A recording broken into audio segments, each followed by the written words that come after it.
promise to our precious dreamers. SAFE Act, saving our federal election system that they don't seem to be interested in doing. The list goes on and on. And the Climate Action Now, H.R. 9, that was legislation that we talked about last weekend when I took a delegation. There were 14 of us to Spain for the COP25. We were very well received there. Our message was we're still in, even though the president has opted out of Paris, the Paris Accord. We are there saying in the House of Representatives, in state houses, in governor's mansions, in city halls across the country, in the private sector, and in the public sector, Americans are still in. Our children know better than some of the leaders in Washington, D.C., the urgency of the climate crisis. It's a public health issue, clean air, clean water, food safety. It's a jobs issue. It's an economic issue. Jobs, jobs, jobs. Good paying green jobs. Keep America number one. Eminent in the green technologies. It's a defense issue because the world is in peril from the climate crisis. If you there, you would have heard very dire comments, a recent UN report explaining how close to a real problem we are. I mean, the clock is ticking. As you know, we have a great deal of exuberance in our caucus on this subject, and we want to work together under the leadership of Kathy Castor, our chair of the Select Committee on Climate, as well as our other committees of jurisdiction. The last point I'll make is that if you do believe, as I, that this is God's creation, we have a moral responsibility to be good stewards of it. If you don't believe that it's God's creation, you must agree that we have a moral responsibility to pass it on to the planet on to future generations. So that's legislate.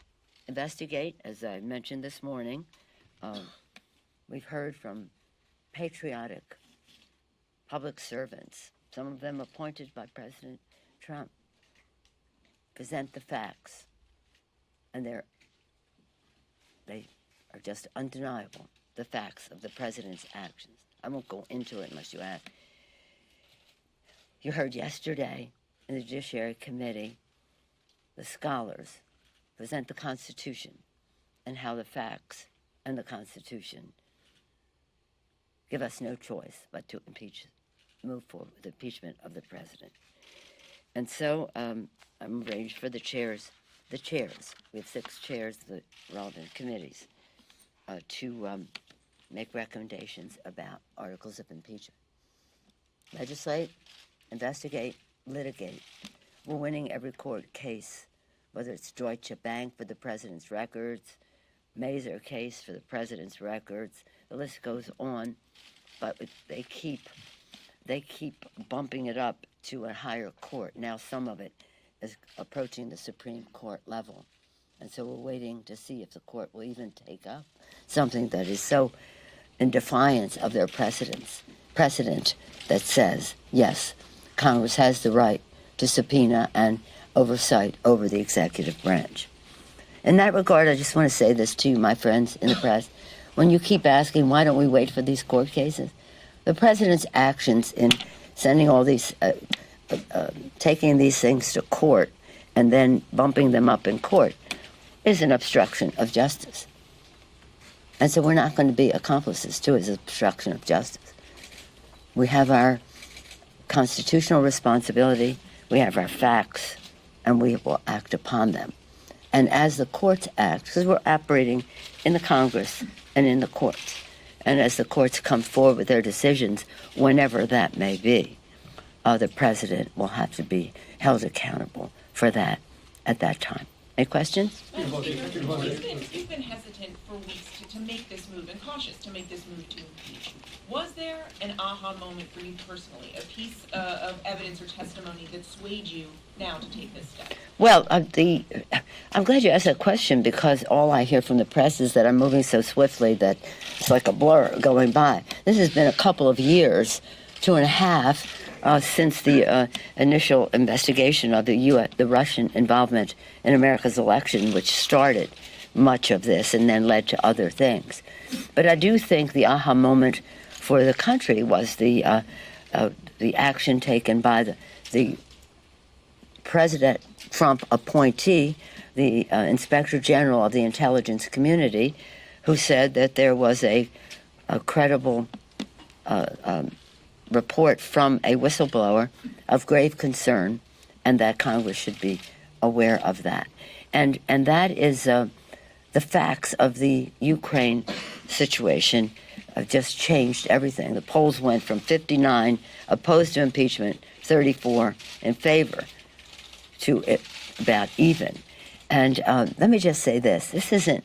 We are saying the Ukraine. The Ukraine was the vehicle of the president's action, asking a president of another country to make an announcement that he was investigating the president's political opponent and withholding military assistance that was voted by the Congress of the United States, unless and until he did so, the president did so. But this isn't about Ukraine. This is about Russia, who benefited by our withholding of that military assistance. Russia. It's about Russia. Russia invading eastern Ukraine. Over 10,000 people died, now maybe 13,000, some of them in the absence of our conveying that military assistance that was voted in a bipartisan way by the Congress of the United States. So sometimes people say, well, I don't know about Ukraine, I don't know that much about Ukraine. Well, our adversary in this is Russia. All roads lead to Putin. Understand that.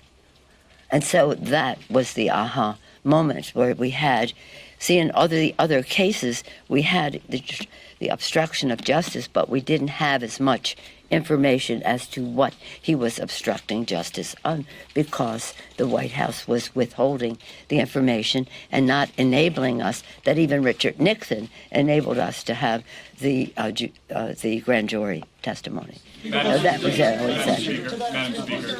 Madam Speaker, you mentioned those previous investigations. Do you want to see elements of the Mueller report or these other investigations? I'm not going to be talking about that, okay? I'm not going to be talking. My chairman will be making recommendations as to what our counsel, our lawyers, our chair, the staffs of the committees have been sensational, and we'll look through them for their judgment about what the articles of impeachment were. With all due respect to your question, I'm not here to talk about that, because that's what they'll be working on. And let me just say in that regard, what was really remarkable in the course of these weeks is people have heard us talk about this. They hear about the IG, this and that. A few weeks ago, for 2 weeks, under leadership of Adam Schiff, of whom we're extremely proud, but working with Adam Schiff and Eliot Engel and our beloved Elijah Cummings, whom we miss terribly, but continues to be an inspiration to us, but now Carolyn Maloney. The 3 committees of jurisdiction, intelligence, foreign affairs, and government reform, had hearings bringing in, again, patriotic Americans, some appointed by the president, who presented the facts. And then we had, yesterday, the hearing of the professors, the constitutional scholars. What was so valuable about that is, while we have talked about it, and while the foreign service officers talked about it, when the professors taught about it, they taught about it. And they taught about the Constitution and what the vision was of our founders and what the violations are of this president and what that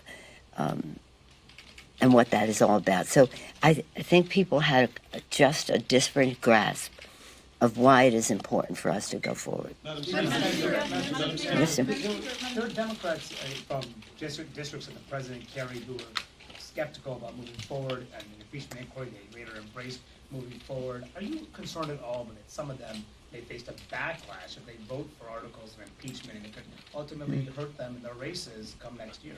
Well, thank you for your question. This has absolutely nothing to do with politics. It isn't about politics, partisanship, Democrats and Republicans.